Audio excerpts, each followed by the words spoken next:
Gordon, Donald Trump has doubled down on his plan to tariff our trading partners. Now, his whole premise is that the EU has been formed to take advantage of the United States. Well, I don't know whether that's true or not. I think that the EU, I mean, if you look at the EU, they've got a higher population than we do in the aggregate. Their GDP is roughly the same. It's my belief that our trade imbalance probably dates back all the way to World War II, when Europe was in shambles and we needed and wanted to help rebuild it. So we created a system that resulted in the European countries getting an economic advantage when trading with the United States. It was a nice thing to do for our ancestors still living in Europe, and a humanitarian cause. But that was many, many moons ago. We're talking about 75 years ago now. Does the EU still need that kind of propping up? I don't think so. And neither does Trump. Meanwhile, Canada, Mexico, they send cars manufactured in both countries to the United States. They tariff our cars coming into their country and expect us to take their cars virtually for free. And Trump is saying no more. He's also saying stop the spread of fentanyl into the United States and we'll be much more conciliatory. I think that's probably a pretty good place to end up. What do you think? You can tell me in the comments if you're watching our live stream today on Rumble, YouTube, or Getter.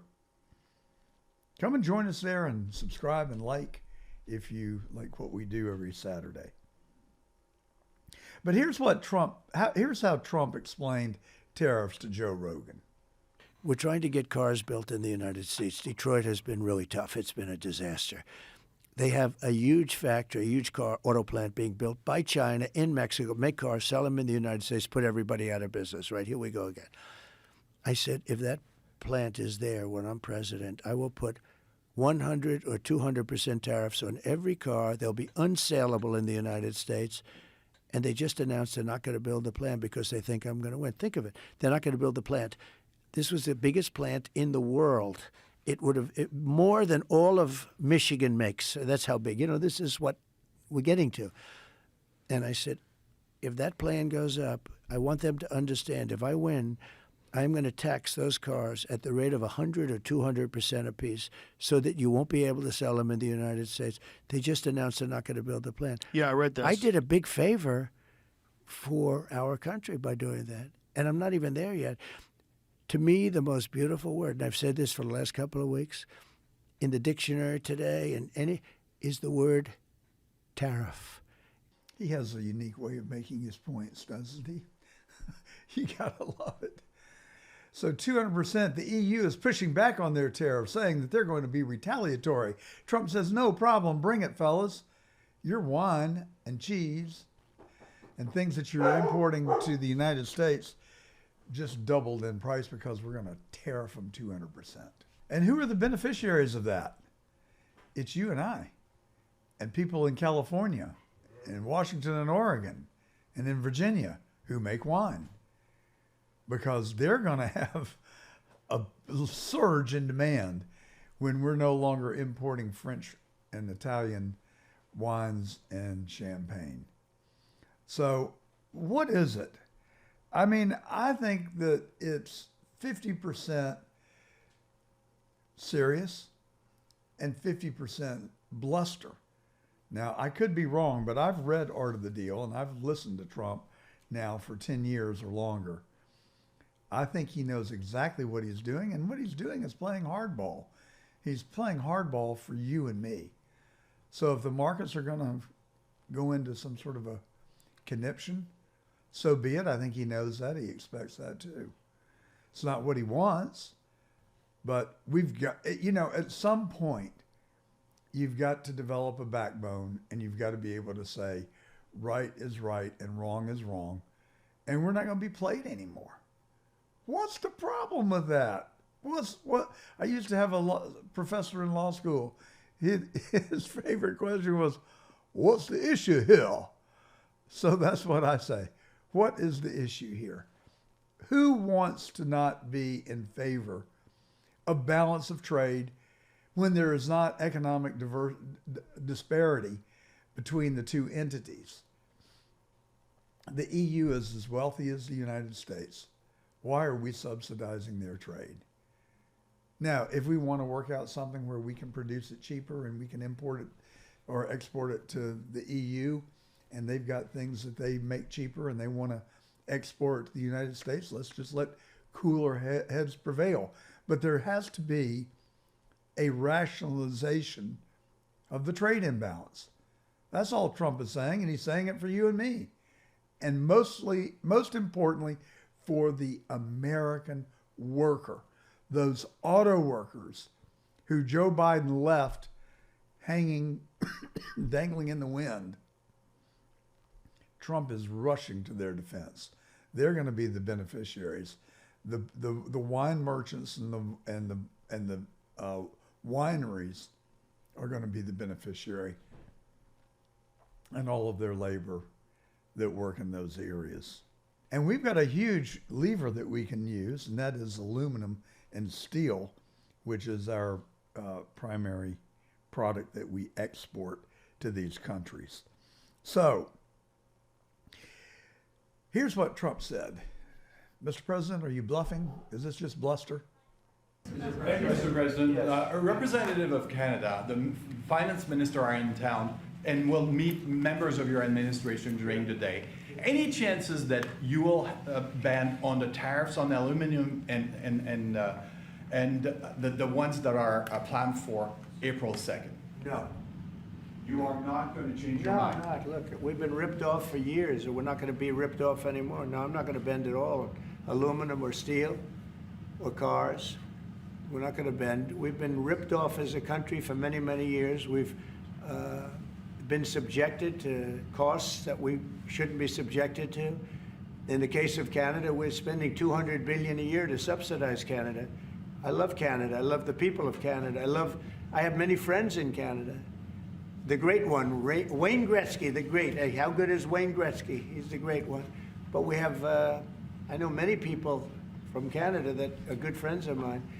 But, you know, the United States can't subsidize a country for $200 billion a year. We don't need their cars. We don't need their energy. We don't need their lumber. We don't need anything that they give. We do it because we want to be helpful, but it comes a point when you just can't do that. You have to run your own country. And to be honest with you, Canada only works as a state. It doesn't. We don't need anything they have. As a state, it would be one of the great states anyway. This would be the most incredible country visually. If you look at a map, they drew an artificial line right through it between Canada and the U.S., just a straight artificial line. Somebody did it a long time ago, many, many decades ago, and makes no sense. It's so perfect as a great and cherished state. Keeping "O Canada," the national anthem. I love it. I think it's great. Keep it. But it'll be for the state, one of our greatest states. Maybe our greatest state. But why should we subsidize another country for $200 billion? It costs us $200 billion a year. And again, we don't need their lumber. We don't need their energy. We have more than they do. We don't need anything. We don't need their cars. I'd much rather make the cars here. And there's not a thing that we need. Now, there'll be a little disruption, but it won't be very long. But they need us. We really don't need them. And we have to do this. I'm sorry. We have to do this. Yes. Mr. President. So tariffs are inevitable. Where it's going to all end up, I don't know. I hope that it does get resolved relatively quickly because the markets are in free fall. What we cannot really risk, in my opinion, is to seeing this U.S. economy devolve into a recession, because I think that the economy is so tenuous as it is that a recession could easily lead to a depression. Consumer debt is at an all-time high. We've still got almost 4% unemployment. Mr. President, you're walking a high wire act. I trust him. I know that he's got the best people advising him, but we are playing with fire, and it needs to be resolved quickly. Speaking of being resolved quickly, guess who's back in Washington, or who wants to come back? President Zelensky, and he's ready to make peace, and he's agreed to a ceasefire, something that 2 weeks ago we never thought would be possible, at least not in the near term. But things can change in a hurry. Now, Trump says has just got to get Putin to the table, and he thinks we can achieve peace in the Ukraine, just like President Trump promised that he would. Meanwhile, the Democrats continue to be the party of opposition, and they literally appear to have lost their minds. They can't clap or celebrate no tax on tips. They can't celebrate no tax on Social Security. They can't applaud a 14-year-old boy who dreamed of being in law enforcement and was made an honorary member of the Secret Service after he beat cancer. Nor can they applaud for a 6-letter athlete with a 4.4 GPA who just got admitted to West Point, and he'll be the 4th generation in his family to serve in the armed services. The Democrats cannot concede a single win for Donald Trump. They can't celebrate our country's prosperity and wins. They have truly become the party of opposition, and they don't like Elon Musk. Imagine that. Elon Musk is working to prevent fraud, waste, and abuse. Now, can you tell me how you can oppose that? How can you oppose eliminating waste? How can you oppose eliminating abuse of our treasury? How can you oppose eliminating fraud? Well, one answer comes to mind. Maybe they're in on it. Or it could just be their continued incompetence. But they're threatening to shut down the United States government now over the budget. For the last many years, as I can remember, Republicans have played nice. They've met the Democrats halfway. We've avoided government shutdowns. That's not what Chuck Schumer's saying. Senate Democrats are gearing up for a shutdown showdown after Senate Minority Leader Chuck Schumer says Democrats will block the Republican funding bill. Republicans do not have the votes in the Senate to invoke cloture on the House CR. Our caucus is unified on a clean April 11th CR that will keep the government open and give Congress time to negotiate bipartisan legislation that can pass. I hope our Republican colleagues will join us to avoid a shutdown on Friday. Congress has until Friday at midnight to fund the government. Republicans need at least 8 Senate Democrats to back their bill, and right now they've only got one. That is John Fetterman. The GOP accusing Democrats of political gamesmanship. The threat of government shutdown, they're using it as some sort of attempt to wrestle power away from the President of the United States. Americans will witness them attempt to shut the government down. And if a shutdown happens, the Democrats will own it. This wild, reckless, far-left, progressive Democrat Party of today, they don't represent the American people. They're fighting against the will of the American people. So as of now, Senate Democrats are not budging. They say Republicans drafted the bill without any of their input, despite not having the votes to pass it on their own. That is a far cry from about a year and a half ago when Democrats called shutdowns a non-starter. Watch. The last thing the American people want to see is another unnecessary and painful government shutdown. Democrats certainly don't want to have a shutdown. And many of our Republican colleagues have likewise claimed they don't want to see one either. So they're willing to shut down the government to get their way, even though Republicans have agreed, I think, in principle, with virtually every one of their demands. They really don't like Elon Musk. They are losing their minds over Elon Musk. 80% of USAID was for boondoggles that Marco Rubio has now canceled. The whole department is gone. Half the Department of Education is gone. Some of them weren't even coming to work, responding to emails. Many of them, we suspect, were working for a second job. And Musk and his band of 20-year-olds is going all through the government. You know, they criticize these 20-year-old geniuses. And I just ask, hey, look, if a 20-year-old can find the fraud, waste, and abuse, and you couldn't, why do you mind them finding it and getting rid of it? David Axelrod said that's not the hill that Democrats need to die on. James Carville said, you're not smart if you want to oppose eliminating fraud, waste, and abuse. But they continue to double down on it. And it's okay that people are attacking Tesla. No, I don't mean attacking Tesla. I mean attacking Tesla. They're setting dealerships on fire, setting cars on fire, writing graffiti on brand new cars. Where's our law enforcement? Why are these people not being arrested and thrown in jail and prosecuted for vandalism and destroying others' property? But here's this lady from MSNBC. She is the poster child for someone having lost their mind over Elon Musk. But then you also overnight have this post claiming that protests at Tesla dealerships are illegal. He said today he would label violence against dealerships domestic terrorism. So just to be clear, you protest a private company, you are labeled by this administration a domestic terrorist. I mean, really? She's calling it a protest against the company? No one is, look, let's just be clear.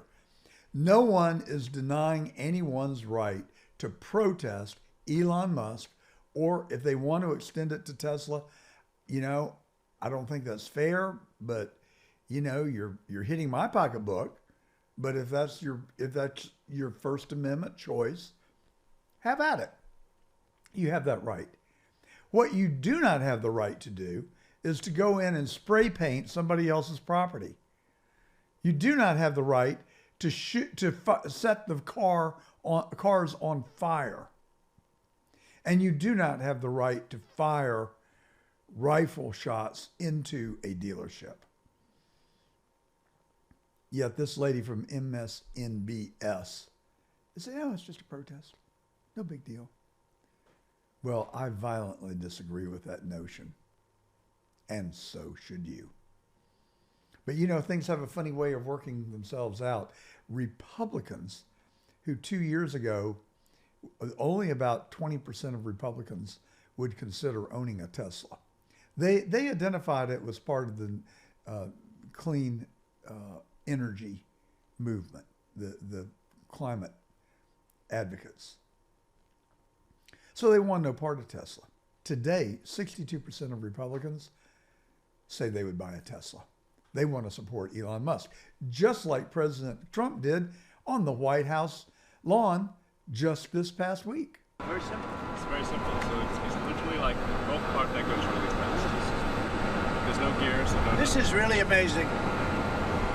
Let's take a look at that.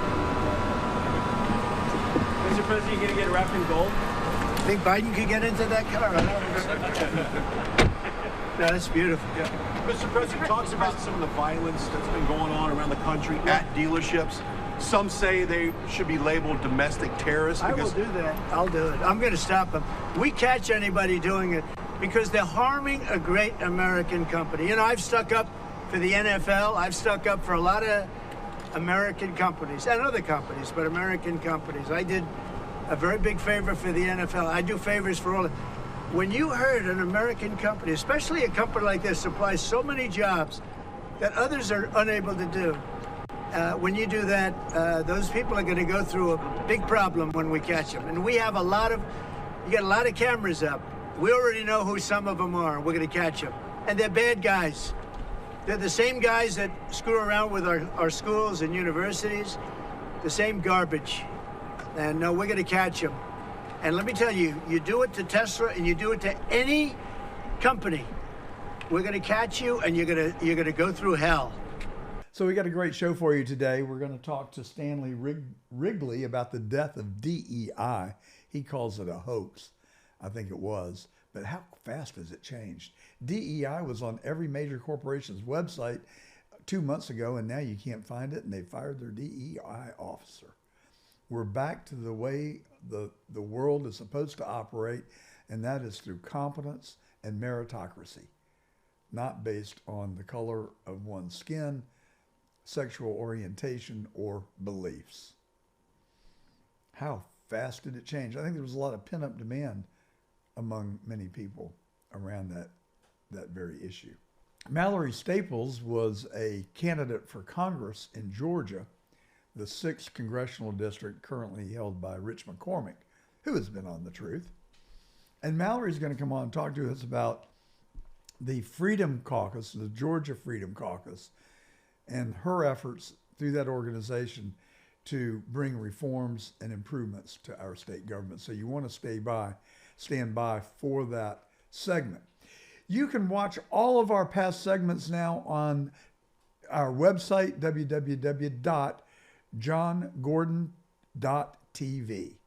johngordon.tv, you can find all of our segments and a little history of the show, and we'll post some articles out there and keep you informed generally through our new website. I hope you'll come join us, just like I hope you'll subscribe to our channels on YouTube, Getter, and Rumble. And you can also follow us on X. And we also have a Facebook page out there. Just search for John Gordon Truth on all of those social media outlets. We also come to you every Saturday from 12 to 2, Sundays 1 to 3 on the John Fredericks Radio Network.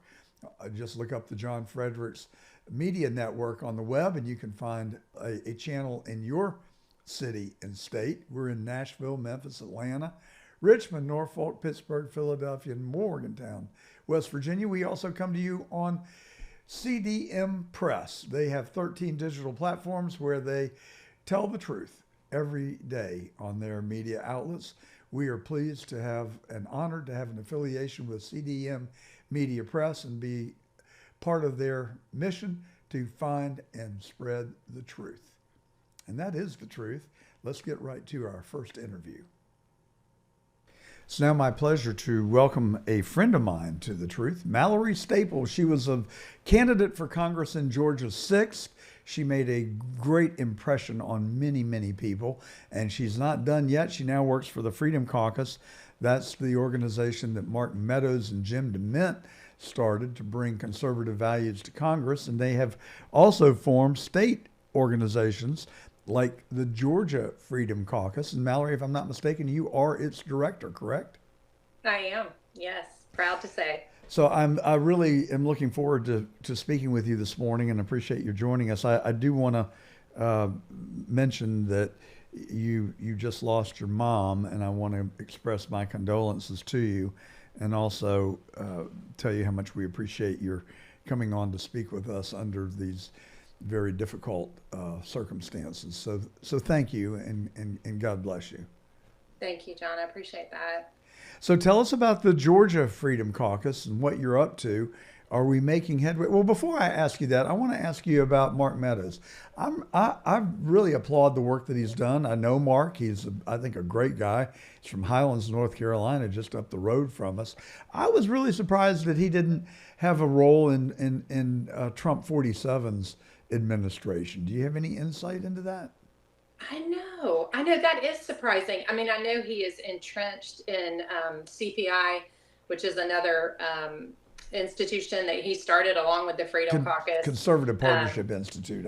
Yes, very involved there and very involved with the House Freedom Caucus up in D.C. to actually share offices up there. So I don't know if that has anything to do with it, but I think, you know, when it comes to his record, Mark has certainly proven that he is loyal, which I know is a very big deal to President Trump, and equipped. I mean, he's qualified. So I don't know if there'll be, you know, throughout the next 4 years, something that comes up with him, but I think he's an amazing fit still to, you know, lead the team Trump. So I do think that's unusual, and can only, you know, maybe guess it's the timing wasn't great for him, but I don't know for sure. We will be able to speak with him soon. He's coming to Atlanta next week to help us out here on the fight for freedom in Georgia, which is ongoing, and just incredible what the state of Georgia actually is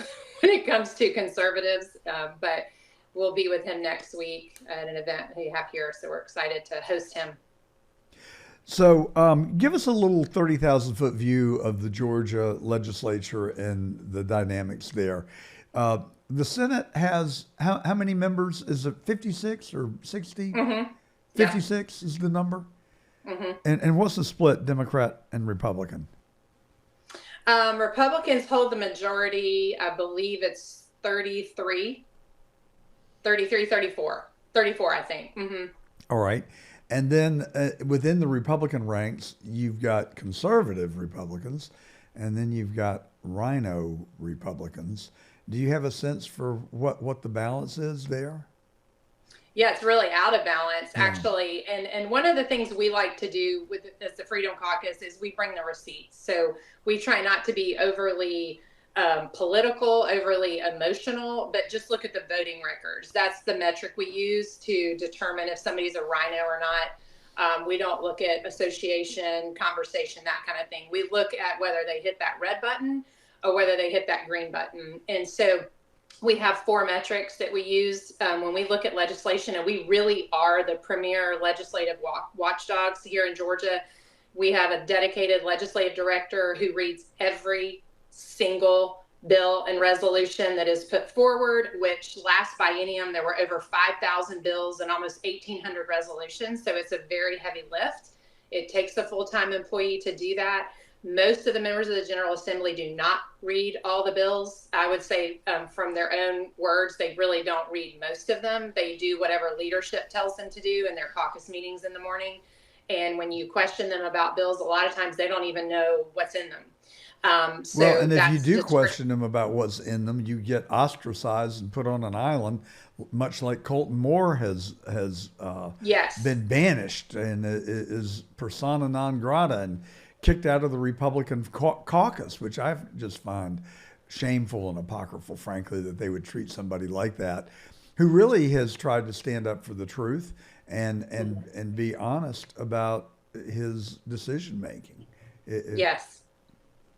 And ethical. Colton has a code, and he sticks to that. And again, personalities and party, it doesn't matter. He's going to do the right thing based on what he told his constituents that he would do. And we just do not have many leaders like that. Like, our metric is if a bill grows the size of government, if it raises taxes, if it increases regulation or infringes on personal freedom, we're a no. And that used to be the foundations of the Republican Party. But now the Republicans are the big spenders. They're the ones that are growing government at a size that is unbelievable. We've seen that most recently with both the supplemental budget and the baby budget, as they call it, and the big budget. Those are the Republicans. And when we stand up and fight in the Freedom Caucus against bills, I can tell you right now, 99% of the time they're carried by Republicans. We rarely fight the Democrats. It's the Republicans that are carrying bills that fly in the face of those 4 pillars I just mentioned. And we are told ad nauseum by leadership here in the state of Georgia how conservative and how red Georgia is, and it's the best place to do business. Well, it is not. I mean, it is absolutely not. And when you look at bills like digital ID bills and de facto gun registration bills and compact psychological licensing bills that put us in with liberal states like New Jersey and Colorado to govern the citizens of Georgia, those are all carried by Republicans. So it's just, we need a real wake-up call here in Georgia for what they're doing with our money and for the overall posture of the legislature that is Republican. And it does infringe on liberties on the regular. It's so disappointing to me. And you've got people like Brad Raffensperger, who I'm told by multiple sources was one, if not the most conservative member of the Georgia House of Representatives. And then he becomes elected as a constitutional officer, the Secretary of State. And I'm sorry, Mr. Raffensperger, but you do not tell the truth. And I have caught you in a half a dozen lies, and that's personally offensive to me. What happens to people? They come in, they've got the right values, they've got the right principles, and the next thing you know, they're co-opted and doing horrible things. They're not governing for us. What the hell is going on, Mallory? Lobbyists. I mean, I think the long and the short of that is the lobbyists. So what happens is they do come in doe-eyed with ideals, good men, good women, wanting to do right for the most part. You have some people that run just because they want to be famous and have power.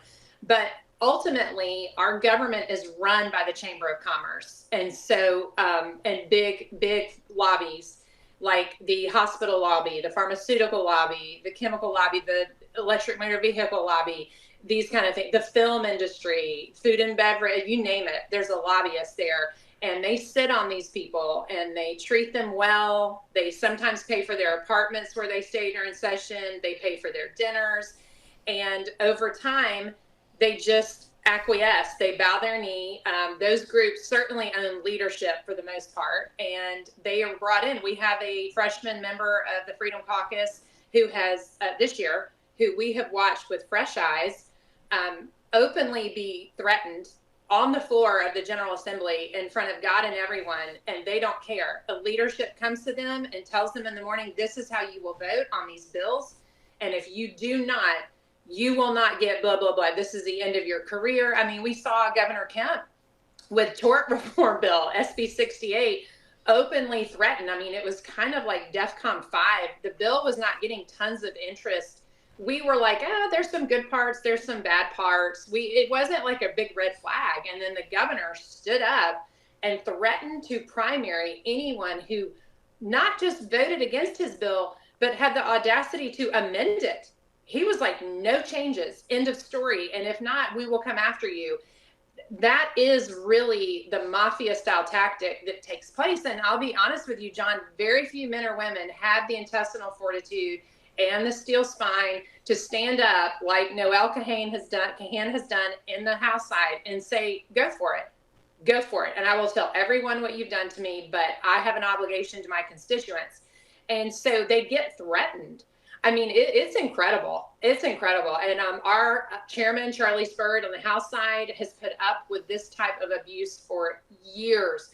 Colton, Senator Moore, as you mentioned, our vice chairman, he stood up and said, hey, I think we need a special session to investigate Fani Willis when she came after President Trump and the other indictees. I mean, pretty simple concept, which history has now proven him absolutely right, that there was a problem there. And our governor, I mean, I want people to understand, every member of our executive branch, every officer, and both majorities in the chambers are Republicans. And we could not, our governor would not call for a special session. He has still to this day remained silent over Fani Willis and Nathan Wade to this day.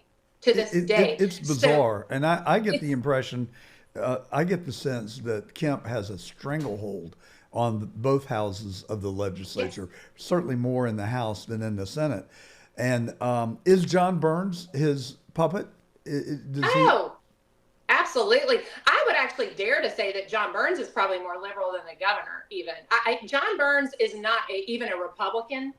In my opinion, when you look at his record, he is not even a Republican. I don't know how he can run as a Republican. I'd like to see him not be able to do that should he run again.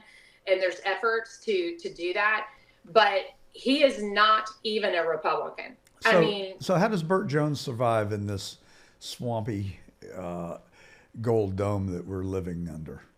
Yeah, I mean, it's impressive. And, you know, I'm a supporter of Burt Jones, but I'll be honest to say it's a mixed bag with Burt. Sometimes we don't get the support we need because the pressure that he's getting from the other side, the establishment, is so intense, and he has to, or chooses to, you know, to get some of his initiatives through, bend a little. But he was outspoken, which we appreciated, about what happened to Colton, the assault and arrest of a sitting duly elected senator in the state of Georgia being it was pushed to the worst ground. display I have ever seen anywhere in any state legislature that I've followed. I just think same here. I've had congressmen call me from other states and say, that is the worst video I have ever seen. And normally I get desensitized to things after you see them, but every time I watch that video, it actually gets worse. I totally agree with you.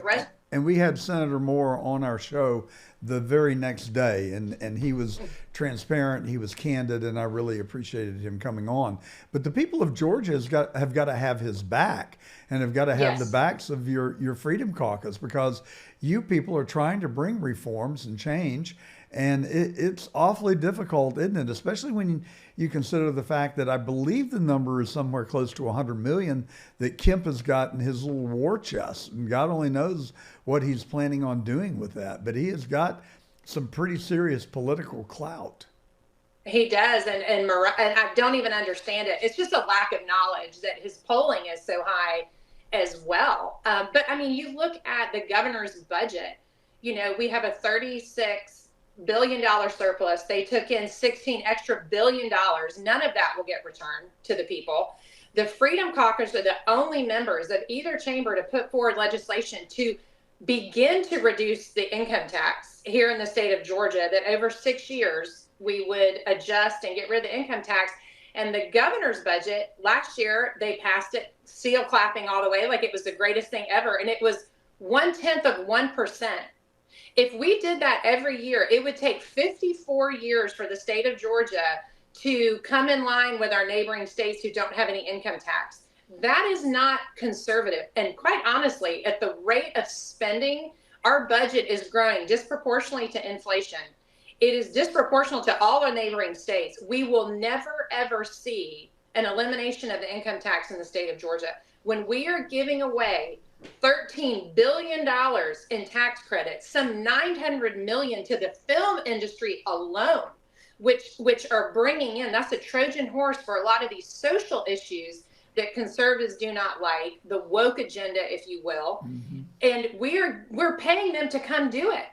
And 97% of those tax credits are transferable. So those are going to people that don't even live in the state of Georgia, but it's on the backs of the taxpayers. So that's the kind of financial climate that we have in the state of Georgia. We are paying over $7 or $8 billion million in servicing our bond debt, but yet we have $36 billion in a slush fund surplus. Why are we paying to service debt when we're in the we're flushed with money? I mean, none of it makes sense. Absolutely none of it makes sense, except to say that we are picking winners and losers. We public-private partnership. We are funding certain businesses. We are giving breaks to certain businesses, and we're not doing it for everyone. And again, this is the taxpayer money. The government has no money unless they take it from the people. Yeah. And like in the House, they just passed a bill to force the taxpayers to pay for generators for gas stations and nursing homes. I'm sorry, both of those industries are doing quite well. They need to buy their own generators, but yet we continue to vote we, the General Assembly, for welfare. And the people, if they knew and understood what they were doing with their money, they would be outraged. Like they just gutted the Promise Scholarship, defunded it by 32% in the budget. This is school choice, to send that money to subsidies for things like generators for gas stations. I mean, and these, again, are the Republicans. We hold Republican majorities in the House. We have a Republican speaker. We hold Republican majority in the Senate. And we have executive officers that are all Republicans in Georgia. So I think the real lie is that Georgia's red. Yeah. I think we're more blue than red. All right, so let's break it down. In the Senate, you've got 34 Republican senators. How many of them are what you would consider to be true Republicans based on your 4 pillars? So we've had a couple of senators step up. I mean, after Colton, and there's a wide berth there, there's a very big margin when you look at the voting records. Your next most conservative senator would be Greg Dolezal. He's actually a founding member of the Freedom Caucus here in Georgia, along with Lieutenant Governor Burt Jones. When Burt was in the Senate, they were both members that started the Freedom Caucus here. Behind them would probably be Senator Anna Vitarte, and surprisingly, Senator Bearden has stepped forward and voted often with Senator Moore, who is, like I said, hands down the most conservative. So, I mean, I think you've got really just a handful, just a couple. The rest, it's a, hit or miss as to how they're going to vote. It sounds like you got a lot of work ahead of you. So what about the House? How's the breakdown in the House? Two. You have two truly conservative members of the House, and that is Charlie Spurd and Noel Kahan. They are the only two people that just voted against the budget in the House. The only two. And I just dropped a newsletter on my Substack. It's called Under the Dome, that gives a very granular breakdown of the budget. And I would recommend for all your listeners to make themselves aware of that and the data that is in there. We've made it as easy as possible to understand. And it's basically like, here's the line for inflation and here's the line for spending in Georgia. And we talk about what they've done with that money, but those are the only two. That's it. In the entire, there's like 100 Republicans in the House, and we have two conservatives. The rest vote straight leadership. Is the Freedom Caucus losing the battle or winning the battle? Where are you in the fight? Yeah, that's a great question. I'd like to say we're winning because we kill bills. And you want to talk about David versus Goliath, when you look at numbers, we kill bills, and we kill more bills than we push through. Colton just had a great bill that passed out of the Senate, SB 163. That's a 2A protection. It's the first 2A protection bill we've been able to get through. But because there's so much trash that comes through, we're better at killing bills than championing them. But we are a force to be reckoned with, and I give absolute credit to the grassroots. We have coalition partners in every area of interest when it comes to legislation, from medical freedom to election integrity to parental rights, taxes, 2A, pro-life, education. Partner with us all over the state. And when we tap them to call their senators and House reps, they do not play around. They get on the phone and they do it. And so we are quite the force, but it's because of the grassroots, John. It's not because of the legislators. It's because of the people. So you've got an event coming up in Atlanta next week, if I understand correctly, on the March 18th. Yes. Tell us about that. And if people want to help the Georgia Freedom Caucus, it sounds to me like that might be a good place to start. It would be. It'd be wonderful. Yes, it's going to be on the 18th. It's a lunch. VIP starts at 11. The main event at 11:30. And we have a House Freedom Caucus member flying in, Ralph Norman, who you see all the time up in D.C., holding the line at the national level. And then our friend we just mentioned, former Trump Chief of Staff Mark Meadows, is coming in as well to, share with us what's going on, kind of the behind the scenes, to encourage us here in Georgia to lend some visibility and support to our fight here. And we would love to have everyone come who can. That's all over my social media. There's a QR code where you can register. And hey, listen, if you can't come, but you're like, I like what you're saying, I want more members in the General Assembly like Freedom Caucus, there's a button you can just donate and be like, hey, I can't come eat with y'all, but I want to have your back and push you forward. That would be amazing. So what is the best website to go to be able to reserve tickets for Tuesday's event or to donate? It would be to tap my social media. So I'm on X, Instagram, and Facebook, Mallory Staples. And go on there, that flyer with the QR codes all over, and it takes you right to the landing page. Also, I have that Substack. I don't know if y'all are savvy with Substack, but that's where I put the newsletter out on all the legislation, and you can support the Freedom Caucus there too. So whatever your platform is, we're on it, and there's a link. So I was just on an interview with Dr. Jerome Corsi, who is a very conservative and pretty hardliner. And I enjoyed our conversation a lot. And just a few moments that we've got left, Mallory, what's your scorecard on the Trump administration now, 45 days in? Well, I think the confirmation of the cabinet has been impressive, and if I'm not mistaken, historical, to have that done in a record, 45 days. So I'd love to see that. The pulse for the grassroots is we want to see the DOJ lock in at the speed of Doge. Doge, I mean, they've got those algorithms, and it is unbelievable what they are uncovering. And we are very anxious to see the DOJ get involved in trials, like prosecuting these people. I want to see that happen, not just, investigations and things like that. So heads need to roll, where yes. not for retribution, but for accountability. So, Yes. the new head of the Department of Education just this week has laid off half the staff at the Department of Education, and they've closed the doors temporarily.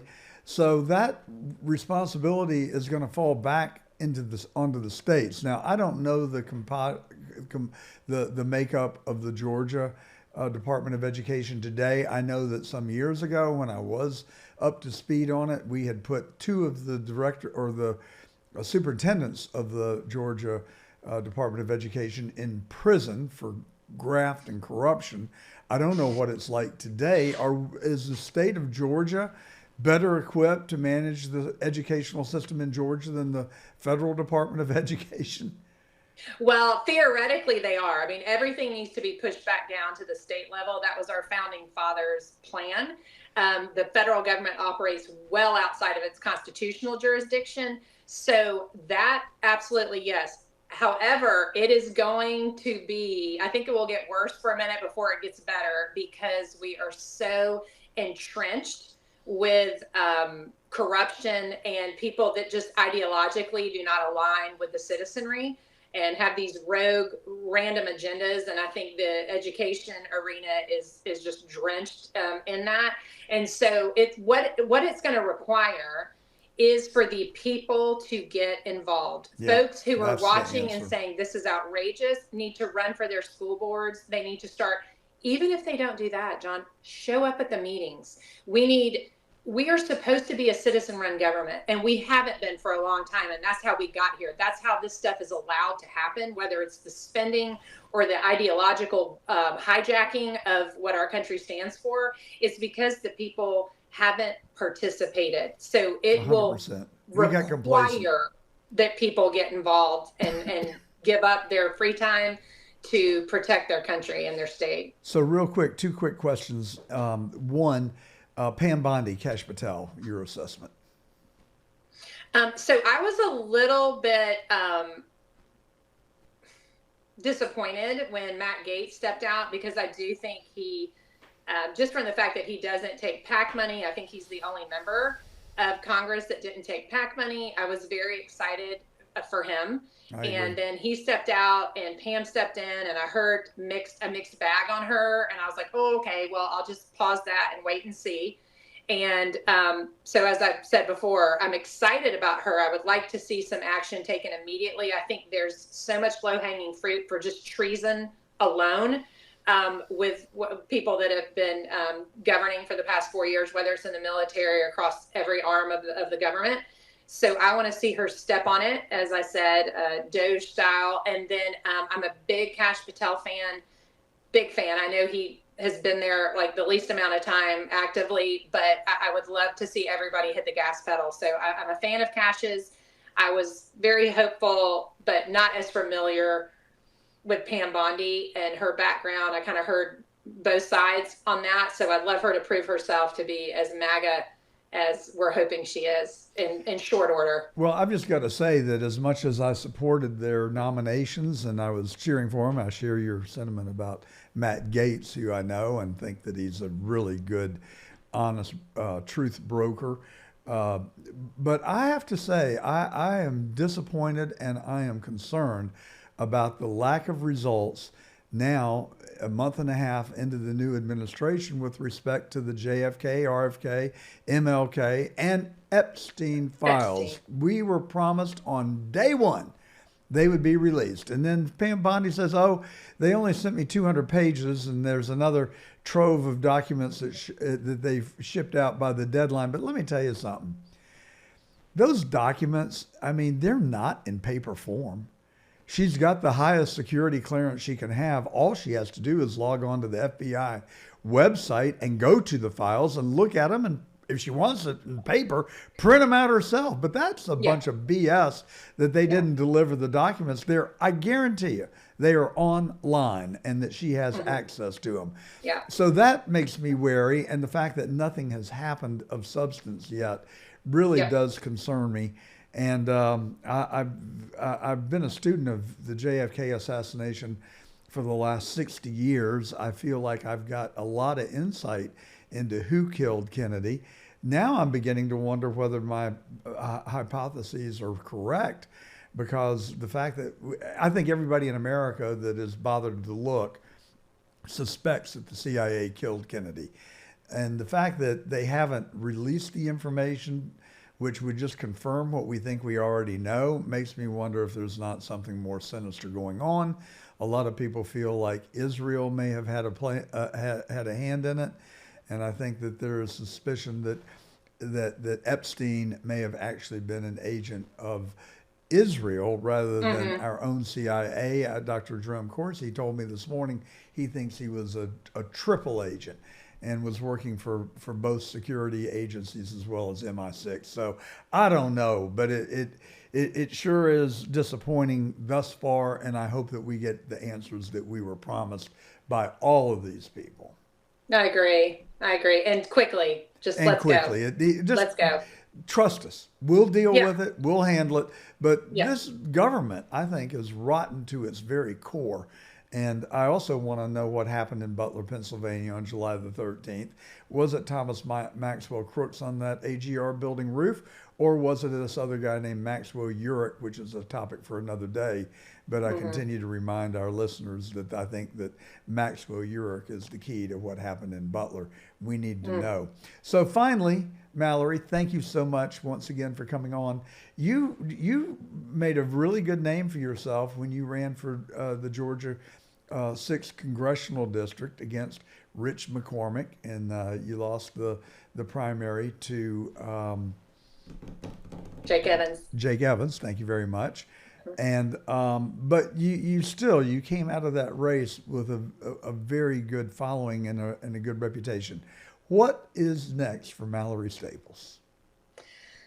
Well, right now I'm going to keep doing what I'm doing. I have had several calls to run for office just because of the state that Georgia's in, and we need grassroots. I mean, quite honestly, the reason I did as well as I did in that race, and that you compliment me the way you have, is because of my grassroots following. It's because of the people, because I'm just one of them, and we need more of us, and it's just that simple. So I have had some calls to run for Congress as well as some statewide offices, and I cannot do it right at this moment.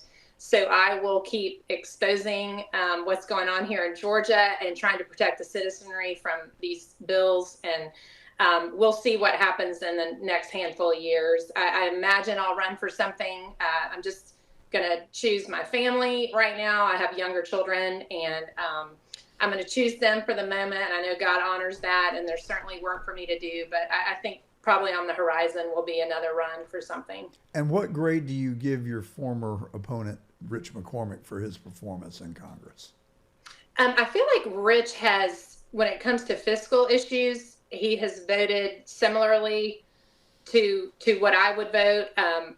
Rich and I drastically part ways when it comes to Ukraine and foreign policy. Very, very, very, very different. I'd like to think I probably would have gone a little bit harder on the establishment and what's going on up there. I would have for sure been a member of the House Freedom Caucus. So, you know, again, a mixed bag on Rich. You know, we have some similarities, but we also have some differences, which is why I got in the race. Is he running in 26 for re-election? Say that again? Is he running in 26 for re-election? I think so. And I don't know that he'll do it, but I think he is in the conversation along with Mike Collins, Marjorie Taylor Greene for that Senate seat. I don't know that he'll run for it, but I've heard his name. Actually, that earlier broadcast I was on this morning, someone mentioned him as well. And Tyler Harper. I mean, I think there's a lot of people it'll depend on what Kemp does. Well, thank you again, Mallory. I really appreciate your coming on, especially under the current circumstances that you personally are facing. And I wish you well, and we'll keep you in our thoughts and prayers. Again, this Tuesday at the Capital City Club in Atlanta, Brookhaven, you can attend the Georgia Freedom Caucus lunch with Mark Meadows and South Carolina Congressman Ralph Norman, and of course, our very own Mallory Staples. So just go to at Mallory Staples on X and Facebook, and I assume YouTube maybe, or Rumble, all of the social media. Yeah, I'm not on those platforms unless it's like a media drop, really. It's those three and then Substack. So yeah, Facebook, Instagram, X, and then Substack. Instagram, that's the one I keep forgetting about because I'm old school and I still am on Facebook. But thank you again. Have a wonderful day and good luck with your event this next Tuesday in Atlanta. Thank you, John. Thank you for having me. I appreciate it very much. Our pleasure. Dr. Stanley Ridgley, welcome to The Truth.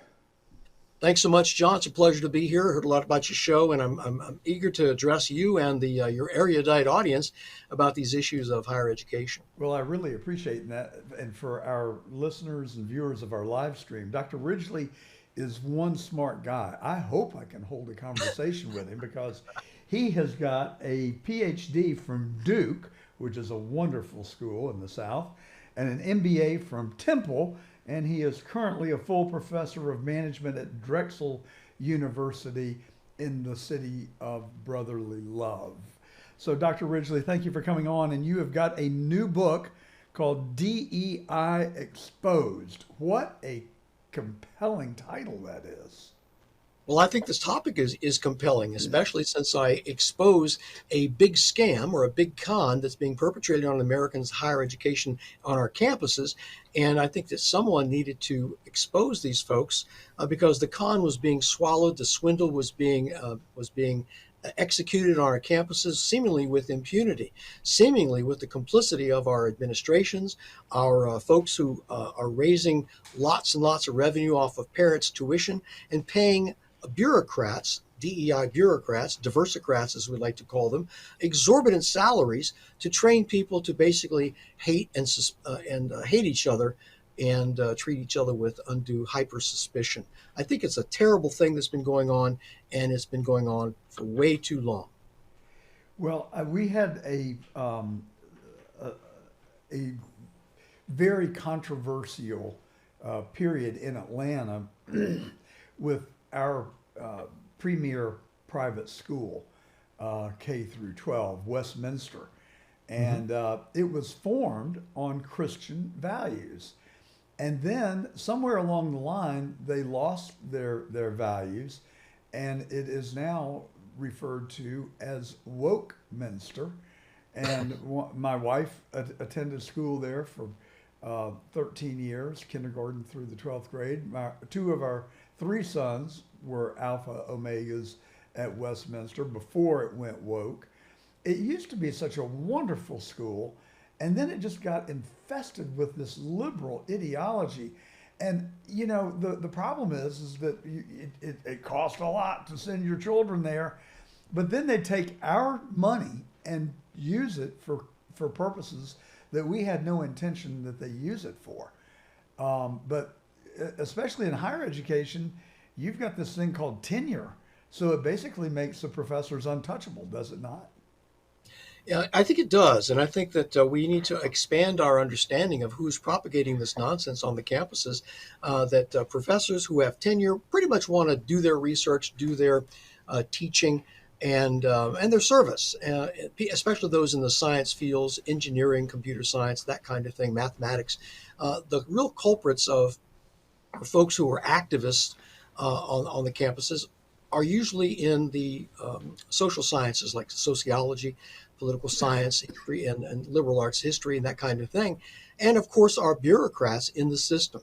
And the bureaucrat presence on college campuses have been growing over the last 10 to 15 years to the extent that services are growing, counseling services, coordinators, people who are nurturing and fostering student success, they're all coming onto the college campuses as budgets swell. And we find that one of these things is that tuition never goes down. It sometimes will be leveled out, but it will eventually increase. And that is because of these expenditures on superfluous bureaucracies. And one of those, if not the largest superfluous bureaucracy, is the DEI bureaucracy on college campuses nationwide. You mentioned that you find yourself paying for things that you never asked for, paying for services that you do not take advantage of, and even paying for the brainwashing of your kids against the traditional values, whether they be secular or religious, that you're basically paying for the subversion of your way of life. And I think that more and more parents are finding this out, more and more donors are finding this out, and they're beginning to leverage their influence on college campuses to where colleges and universities are going to have to respond by either modifying what they do or basically abandoning the idea that they can receive no strings attached dollars from both the federal government, from donors, and from parents. When I went to college a very long time ago now, I was a political science major, and we had the entire spectrum covered in the faculty. We had Dr. Fred Richardson, who was actually a friend of mine. We got along great. He was a very likable individual, but as far left as you could get. And so I just tolerated him, but we would talk about current events and politics, and we never got angry at each other. And then on the other end of the spectrum, we had Dr. Art Peterson, who was on the RNC platform committee when Richard Nixon was running for president. And we had perhaps more congenial conversations than me and Dr. Richardson, but it just seemed like miraculously everybody got along. And we tolerated other people's views, and we could have conversations about it, which I loved. I thought it was great. Now, there are friends of mine who I really like, who I refuse to engage in any kind of political discussion because I know where it's going to end up. The first thing they do is they get their little salvo in, and then I will start to respond, and they say, well, we shouldn't talk about this. It's not good for our relationship. So that's, how convenient is that? You got your little dig in, but now you're not going to let me talk. Okay, I get it. Well, how did we lose our way? How did we get so to a place of such distortion? Well, I think it's been a kind of a negligence on our part being part of parents and donors, simply assuming that the universities would remain the same as they were when you and I went to college. Certainly, there's always been a liberal cant to what college. It's usually 6-1, liberal to conservative faculty. But the problem the thing that really has changed is the bureaucracy, which has grown astronomically. It's like a cancer metastasizing in the academic politic. And we have now a disparity of 12-1 in the bureaucracy of liberals to conservatives, usually far left, when I say progressive, to conservatives. And this has had a deleterious impact on students, on how students learn, because these folks who are administrators believe themselves to be college educators. They consider themselves this. They use their opportunities in student-facing situations as advisors, residence hall managers, clerks, that sort of thing. Any student-facing opportunity they have, they will use it to propound a leftist ideology or different worldview. And this appears in their literature. They say, here's what we want to do, here's how we do it, and here's how well we're doing it. This is no secret if you actually read the literature, what they actually say to each other. This does not appear on a college or university website that this is what they're engaged in. But again, it's no secret, and if you take the time to read the material and become conversant with the organizations that support these groups of people. Off campus, it's the National Association of Diversity Officers in Higher Education, 2,000 strong. There are two student personnel organizations. One's called ACPA and the NASPA. They are a total of about 20 to 22,000 strong. All of them ideologically motivated, all of them in positions of authority and influence on the college campuses. And they learn how to propagate this radical ideology on the campuses. And so this is what has happened over the past 15, 20 years. The colleges themselves have changed, have transformed from marketplace of ideas. We can exchange and talk and have these kinds of conversations that you talked about, John, to a basically crucibles of indoctrination, where we're going to present students with the received truth of this radical progressive ideology, and we're not going to permit any type of disagreement. Frederick Jameson is a famous Marxist theorist.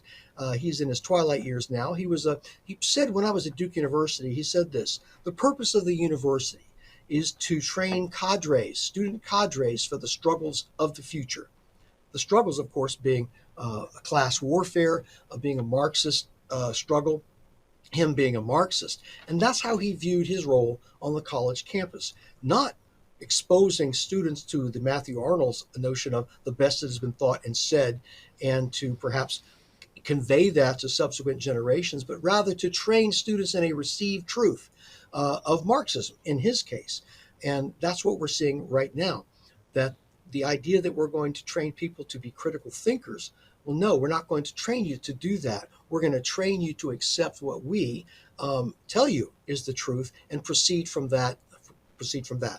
And that's been a big problem that in the university. They even have a name for this.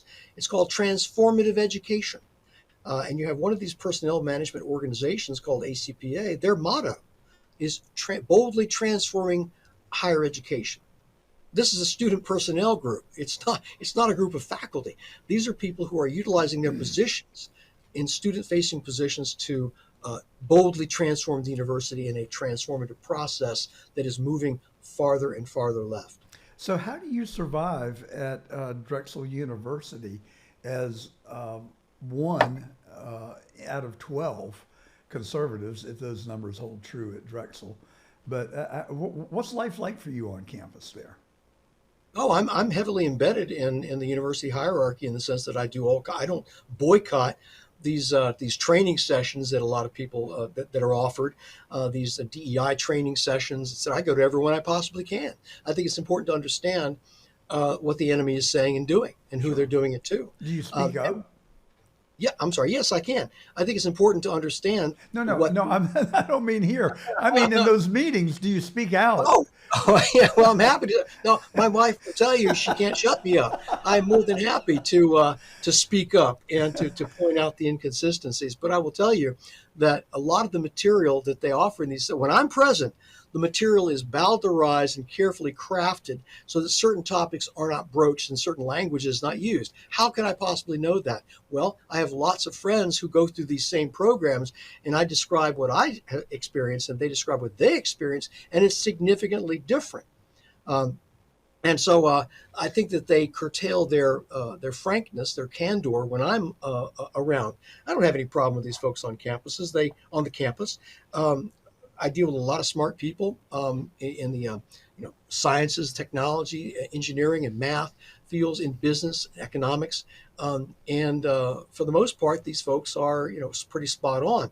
There is a small contingent of progressives, of radicals that come out of this what I call the soft side of campus: sociology, history, political science, that kind of thing, and certainly English, if you can believe that. The English radicals, English teaching radicals. They rarely stick to the script that they're supposed to be sticking to. They utilize their classes as bully pulpits for radical transformation of the students. Those people they have influence far beyond the numbers on the campuses. The other folks that make up the 12 to 1 percentage, they're in the bureaucracy, and they avoid me, I will have to say, for the most part. And so I survive. I won't even call it survival. I thrive. And you see my studio set up here with my DEI Exposed. I conduct all my meetings in my office with this type of scenario here, basically propounding what I believe to be the truth that is substantially documented. And if anyone wants to comment on that, they can engage me. I'm happy to do so, but they rarely do. And that's one of the big problems with DEI on the campus. They rarely engage. So this is probably not going to come out exactly right, but I'm as we're talking, I'm reflecting back on a conversation I had some 20 years ago with my wife after our children left to go off to college. my wife, now of 47 years, who I love and adore, came and went to work with me at our company every day. And I needed help, and I welcomed her into the company. And I remember that when we were reviewing our company insurance plan, she was all about giving the employees all the benefits, all the coverages that were available. And I interrupted the meeting and I said, well, sweetheart, you understand that somebody's got to pay for that. And this look of bewilderment came over her face. And she was like, couldn't believe that these benefits didn't just float down from the sky somehow. So my point is, I just wonder if there is a certain naivete among your colleagues who espouse these Marxist, socialist, communist beliefs. Is it possible they just don't understand the laws of nature and the laws of man and how the world spins? Is there a fantasy world on college campuses? I have to agree with you on that. My own daughter, when she got her first job at the library, I can't remember her age at the time. I think it might have been 12, 11, 13, something like that. And she was so proud of her first paycheck. And she opened it up and said, hey, this is not all here. I'm supposed to make this amount of money. I said, what happened to the rest of the money? I said, welcome to the world of paying taxes. And all so the programs. She went back and changed her registration as a Democrat to Republican.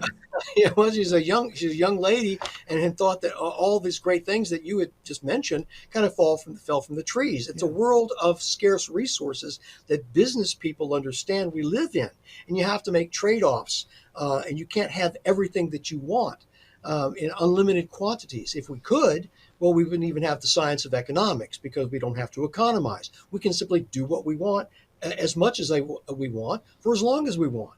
That's a world that I think a lot of academics dwell in, and they don't exit this world and do have a real job or have to deal with real people with real challenges.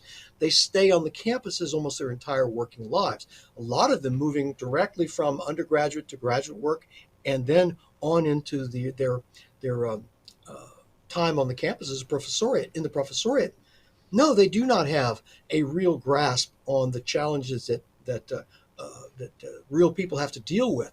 They're not close to the ground. They're 5, 6, 15 times removed from where people work on the assembly line, where people work as garbage collectors, like me, work as garbage collectors, will work on the assembly line on a midnight shift, work in tobacco fields as I did.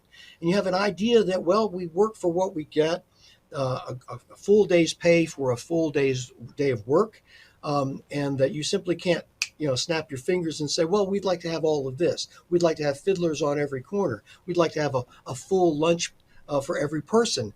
And we're simply going to make that happen. It's just going to happen. Well, who could oppose that? I mean, diversity, equity, and inclusion. Who can argue with that? I mean, those are very noble ideals to me. I'm for diversity. I don't want to discriminate or see anyone suffer because of the color of their skin or their background. And I'd like the world to be equally good for every living human. And I'm happy to invite anybody from any political, ethnic, sexual persuasion to come into my home and have a beer. The fact of the matter is, I think where it gets off the rails is that gets morphed into you've worked, you've saved, you've invested, you've become successful, and I want what you've got. And that's fundamentally unfair. Well, that's always been at core, that's always been the animating principle behind Marxism. The idea that from each according to his ability to each according to his need. But what you just identified is the real problem with DEI, and that is a misapprehension of what it actually consists of. Yeah. I've had hate mail telling me that I don't understand DEI, that I'm ignorant. I just don't understand when I understand it probably better than they do. I am probably more profoundly read in the field of critical race theory and DEI than any of the proponents here on this college campus. You can go to my book, DEI Exposed, see the 600 footnotes, read the 450 pages of people in the DEI field saying what they believe. And I will tell you, it falls on deaf ears. The reason is, as you correctly note, I think, that people have been left to define DEI as they see fit because the words sound noble. They sound commonsensical. They sound very enlightened. Diversity, equity, and inclusion. It's an empty decanter into which people pour their own good intentions, their own good feelings. And that is what they want to talk about, not what DEI actually is and the remedy that supposedly exists on the college campus, which is grounded in an awful lie. It's grounded in the big con from which they swindle lots of money out of the universities. What's that con? The con game or the con story is that America is a racist country riven with white supremacy culture, that all whites are racist, are villains, are oppressors, are exploiters, and that all persons of color, as the situation demands, of course, all persons of color are victims, are exploited, are oppressed, are good. And the con game that has been running on the campuses is that it's called virtuous victimhood. The idea that people who we identify as victims by virtue of their skin color or their class are virtuous and they cannot be criticized. This is part of the whole notion of virtuous victimhood. And the idea we're going to find people on the campuses who are villains, and we're going to designate those villains, and it makes it very easy to identify villains and victims simply by looking at who they are. And they being the DEI cadres, they ignore the individual circumstances of a person's background. The person who is poor from Appalachia is the same as a person who went to private school in New York, say. So both of them are oppressors. You raise a topic that I've done an incredible amount of thinking on, and I've got a charity in Atlanta called the Friends of English Avenue. It encompasses a 60 square block of Atlanta that has every social ill that you could possibly imagine present there. Homelessness, joblessness, illiteracy, disease, the heaviest concentration of HIV in the country per capita in that 60 square block area, crime, violence, drugs openly marketed on the street corner. And I've spent 12, 15 years working in that neighborhood. And invariably on my way home from there, I consciously think about only by the grace of God, there go I. And, life is not fair. And so I wonder, what role does God have in all of this? I didn't choose my parents or my circumstances no more than those folks did. And it is troubling to me that people have drawn a unfair card in life. But these are the laws of nature. These are not the laws of man. And so I would say, blame God for your condition. But God also gives you 2 arms, 2 legs, a brain, the ability to reason, and the ability to work your way out of your condition. So where do you see this philosophical? Well, philosophically, I like to go back to, and this is a person who greatly influences the classes that I teach. I teach entrepreneurship, strategy, technology, innovation, and management. At the core level, the idea that the individual can reach out and can greatly impact his or her fate. And Frederick Douglass is a great inspiration. And his very famous, most famous speech, his most, I guess, delivered speech is called Self-Made Men. Today, I suppose he would call it self-made people. But at the time, I think he first delivered the speech prior to the Civil War, 1858, and delivered that speech probably thousands of times over his long and illustrious career. And the idea that you can transform your own life through living the good life, living a good, say, Christian life, living a good life whether you are a Christian or not, living a good life thinking of others and recognizing that we not only are the masters of our own fate, that would be too much of an expression, I think, but we can influence our fate. We can reach out, and through hard work. He said this, the magic formula is work, work, work, work. He said this 4 times with additional exclamation points each time. This comes out of his speech, and I really commend that to anyone who would understand a person born into bad circumstances who ran away, I think at age 12 or 13 from slavery, who lifted himself up, who transformed his own life through public speaking, through teaching himself to read, through a basically self-effort to become one of this country's great iconic figures in civil rights, but also as an orator and a great beacon of freedom and a great beacon of what those of us can achieve in the American dream, right here in the United States, with a whole host of opportunities available to you, and all you have to do is reach out and take them. But it requires sweat equity, and Frederick Douglass recognized this better than most.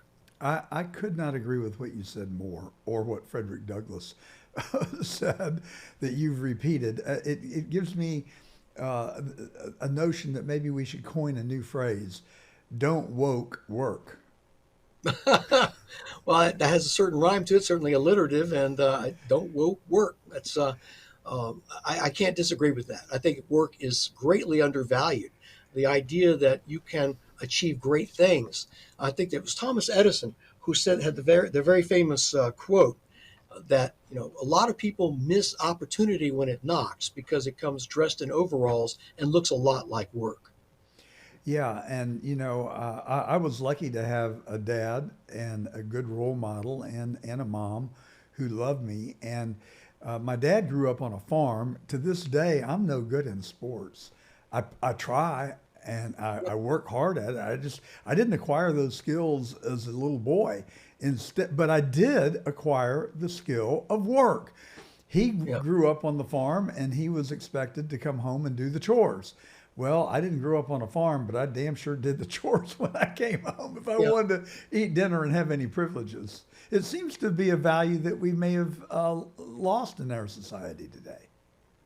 I think that a lot of the modern ethos, especially being propounded on the campuses with regard to DEI, with regard to other social justice types of activities, the devaluation of the individual. I will tell you that one of the quote unquote white supremacy culture behaviors that's identified and actually propounded on the campuses, this is a white supremacy culture, is individualism.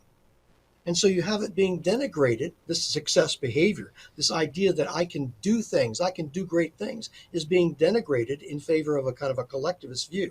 It's also being denigrated by saying, you know what, I'm going to blame someone else for my fate, for my station in life.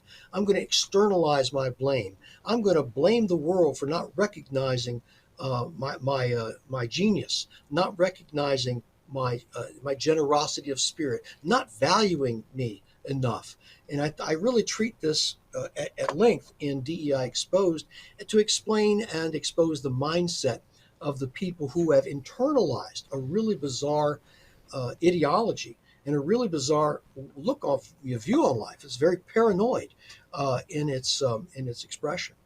Well, you've touched on a number of things that I can identify with. I had a conversation with Charlie Kirk on The Truth a couple of months ago, and we both feel that this notion of racist, sexist, misogynist, globalist, nationalist, federalist, all the terms that people use to denigrate people that don't agree with them have just really turned out to be a big manipulation, and it's designed to get us to fall in line. Because who wants to be identified as a racist or a sexist or a misogynist?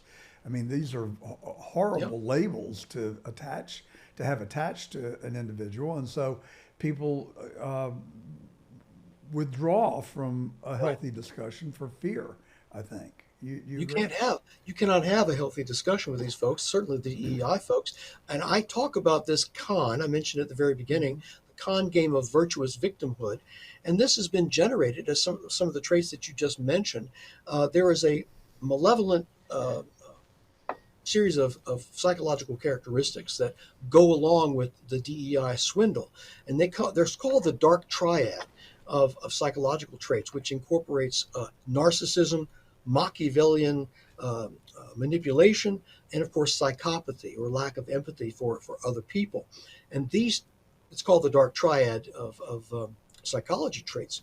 And I think that this really exemplifies the virtuous victimhood activity that is engaged on the college campuses right now. Anywhere you have a DEI office that is training students into a divisive ideology, that is encouraging students to report on each other via snitch lines, if you feel like you've been the victim of a racial microaggression or something like that, you can anonymously report that, and a bias response team will be summoned and investigate the issue. There's an awful lot of hyper-suspicion, distrust, and I should say the characteristics of paranoid personality disorder that's being generated on the campus to create the problem that DEI folks were supposedly hired to solve. It's a beautiful business model if you're really into receiving, your paycheck based on that. As we're talking through these things, it just strikes me that one of the characteristics or part of the DEI culture is a culture of dishonesty, because truth has very little place in the conversation, it seems to me. Well, you're exactly right. And I'm so glad that you said that, because in my book, I point out a number of times, truth is not a defense against the depredations or the predations of DEI. It doesn't matter. For these folks, the truth does not matter. There are many truths. There are many knowledges. And here is how they look at it. And this is something that really applies to the phenomenon of the hate crime hoax on campus, where people say plant a noose on the campus to generate a lot of publicity for this particular, it's racist, only to discover that the person put the noose there themselves. And there's a book by Wilfred Riley that says that either up to 30 to 50% of these so-called hate crimes are forgeries or fakes. They're fakery. It's just a fakery writ large. Well, we're seeing that play out in real time right now with these terroristic acts against Tesla dealerships and against Elon Musk. And then you peel the layers back and you find out that these protesters are actually paid to be there, and that they're organizations that are funding them. It's like theater. It's contrived. It's performative, as the left likes to say. It's not a genuine grassroots organic movement. But the point being is that it doesn't matter if it's true or not. What matters is it could be true. And that's a quote from a proponent of DEI. It doesn't matter whether the hate crime was true or not. What matters that we live in a society where it could be true. Now, chew on that for a moment and ask yourself, does that sound like something that we should be teaching college kids, that the truth doesn't matter? What matters is this depredation could be true. Well, and that's where I'm coming from in this whole conversation, is that that's an awfully slippery slope that they are creating. And it seems to me, and the same problem with limiting people's freedom of speech, it's one thing to drive your own beliefs into the conversation to the exclusion of others, and you cancel people and you limit their ability to speak. It seems to me that a natural consequence is it's going to come back to bite you. If you don't it's almost like saying that oxygen is necessary for life, but I'm going to limit other people's oxygen because I don't like them. I'm going to limit their speech because I don't like what they're saying. But if you do that, that deprives the culture, the society, of a fundamental element of freedom, and that is freedom of speech. So don't they have the ability to look one or two moves down the chessboard and see that those are really dangerous ideas that are going to come back to harm everybody, including the people that are advocating that? I think so. I think that one of the things you mentioned earlier, the demonstrations at Columbia University and the arrest of Mahmoud Khalil for supposedly speaking out in ways that the federal government didn't like. And that's supposedly the reason the young man was arrested. When of course it's not. He was arrested for, in my view, violating RICO statutes against organized crime, basically acting as the lead for an organization, Students for Justice in Palestine, that's organizing systematic threats, intimidation, assaults, trespass on the campuses, vandalism on the campus in support of a terrorist organization, passing out the terrorist organization's literature. that, and that's not free speech. That's violent. Those are crimes. There's also crimes against, or I should say, violations of the regulations and rules of the university itself. But when you set up an environment, say at Columbia, where violations are unpunished, then the rules make no difference. You can do anything that you want to, and all you'll get is a finger wag and say, well, you shouldn't be doing this. There's no incentive to not do these things at all. And so you find a small ethnic minority being bullied, being intimidated, being assaulted, and being prohibited from going to certain parts of campus, which, quite frankly, is illegal. It's an example of illegal discrimination that the university is sanctioning, approving of. And so this is an example of using, quote, free speech as a fig leaf for a lot of other activities that are basically against the law, that are crimes. Dr. Stanley Ridgley, he is a PhD, teaches at Drexel University, author of DEI Exposed. Dr. Ridgley, have you ever in your career seen a more dramatic change of an entire nation's perspective on political issues that we've witnessed in the last 45 days? I mean, in December, DEI was fashionable. It was what every company had on its website. And today it is on the run. Companies have removed it from their websites. They fired their DEI officers, and they're saying that we're going to return to traditional values like telling the truth. I've never witnessed anything like it in my life. Have you? No, I haven't. It's phenomenal. It's refreshing. It's something I never thought I would see.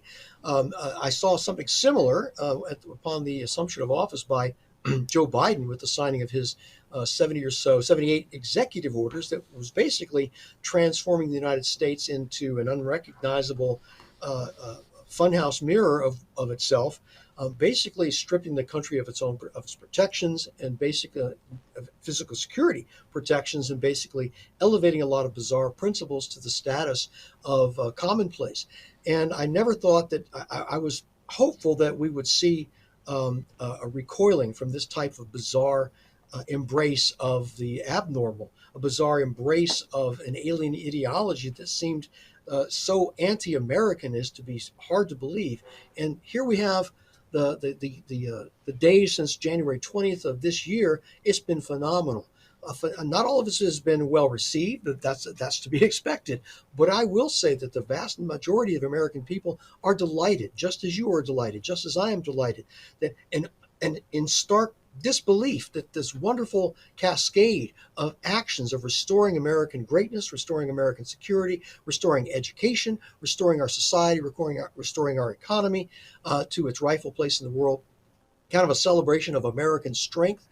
I almost imagine it was very much like when Teddy Roosevelt was president, and he had that policy of, speak softly but carry a big stick. And he sent America. He didn't like the idea that America was not being respected, so he sent America's Navy on around the world, sailing expedition to stop by ports to display American power and to say, you know what, no. You need to respect the United States and our role in the world, and I think we're seeing a lot more of that today. I'm absolutely ecstatic, and certainly there are some sourpusses who want to see us weak. There's some sourpusses who view America as somehow this racist country. But I invite those folks to leave to a place that they find is better and is a better match to their proclivities.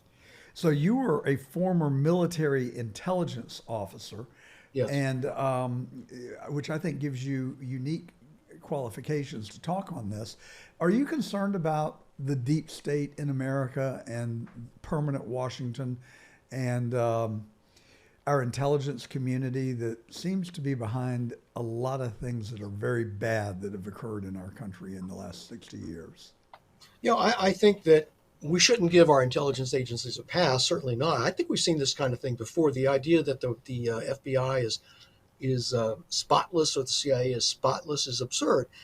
We saw what happened to the FBI under J. Edgar Hoover. We saw he basically transformed the FBI into a weapon of his personal vendetta. He actually ran the FBI like his own personal police force. And he did this by virtue of the fact that he was the only director of the FBI that we had. He knew all the secrets in Washington. And it's an example of what can happen when an organization like the FBI, which is a secretive organization quite by necessity, has its own power centers developing over time.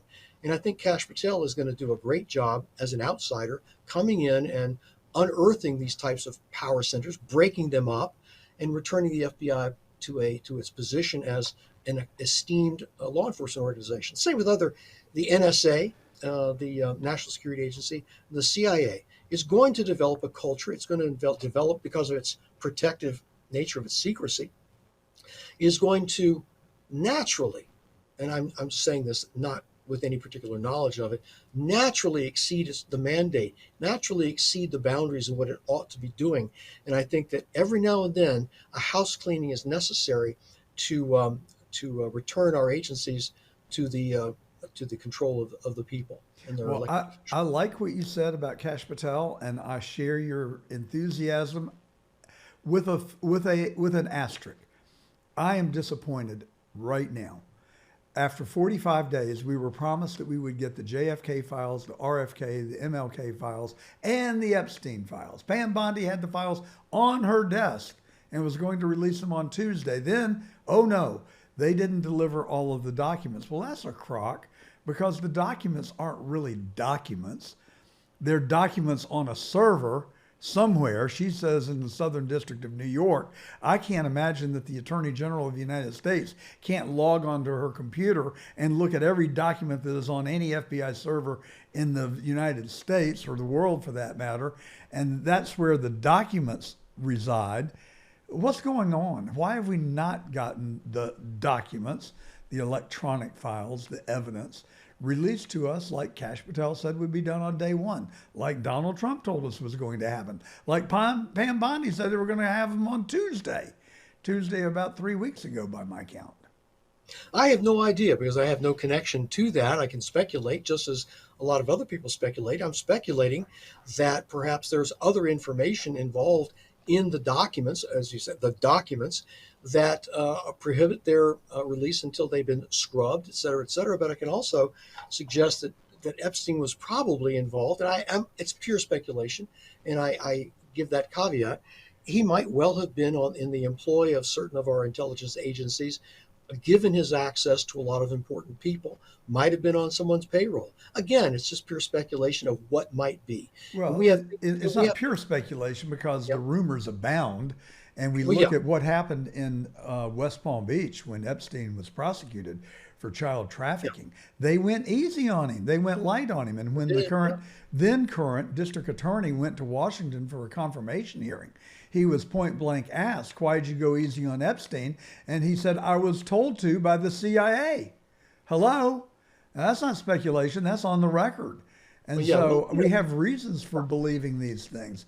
So I've been a student of JFK's assassination since I was home with the flu as a 10-year-old in the 4th grade. And I watched from the first news flash to the John saluting the horse-drawn carriage going down Pennsylvania Avenue. And I've studied it ever since. I've concluded based on books that I've read by Roger Stone, by David Talbot, by Douglas, the Unspeakable, and Mark Lane, that I really came to the conclusion that the CIA killed Kennedy and that Warren Dulles planned it, executed it with the encouragement of LBJ, and Hoover covered it up. Now, I'm starting to question that because that has been circulated in the public domain so much that I think most of the people in America would probably say they believe that. So what is it that they are hiding? And I'm beginning to wonder if it is not that at least in Epstein's case, maybe traceable back to some of our allies, Israel, who's rumored to have had Epstein as a double agent for their country. Now, that would be pretty hard for the American people to swallow right now, I think. Well, again, I'm I can't really speculate. I'm not a student of these issues. My focus is on DEI on the campuses, and my focus is my previous book was on the campus, and so and I try to stay away from commenting on issues. I stay out of trouble by commenting on issues because there's always someone out there who is more learned, who is more researched, who knows these issues. I don't talk about healthcare. I don't talk about the actual Middle East. I don't talk about that. I basically keep my own counsel on that sort of thing, and I listen to what other people have to say, and I try to build up a reservoir of knowledge on those issues. Now, on DEI, on higher education, on certain geopolitical issues vis-a-vis Ukraine and Russia, I have certain opinions that I think have been leavened by my experience and by the fact that I do speak Russian and that I've been to Russia 20 times, that I studied at the Lomonosov University or the Moscow State University in the summer of 2005. I have many Russian friends. I've lectured in Russia, but I've also taught in Colombia. I've taught in Singapore. I've taught in communist China and in India for 10 years. And so all of those experiences give me a certain perspective. I get different hacks, chops at the diamond-like facet. And so all of that I try to incorporate in my expression of my opinions on these topics. But I can't speak to those issues that you've raised just now. Well, and I respect that, and I appreciate your candor. I certainly understand where you're coming from. The only reason that I'm so passionate about it is that I believe that the world used to look to the United States as the moral authority, and it concerns me that we've lost that high ground, and I don't think we'll ever regain it until all the secrets are told. We hold the people accountable. I'm sorry, if LBJ had a role in it, we got to rip his name off the buildings and take the street signs down. J. Edgar Hoover doesn't have any right to have the FBI headquarters named after him if it is in fact true that he had a hand in this. I think it's the worst thing that's ever happened in America. I think it was the day that we lost our innocence.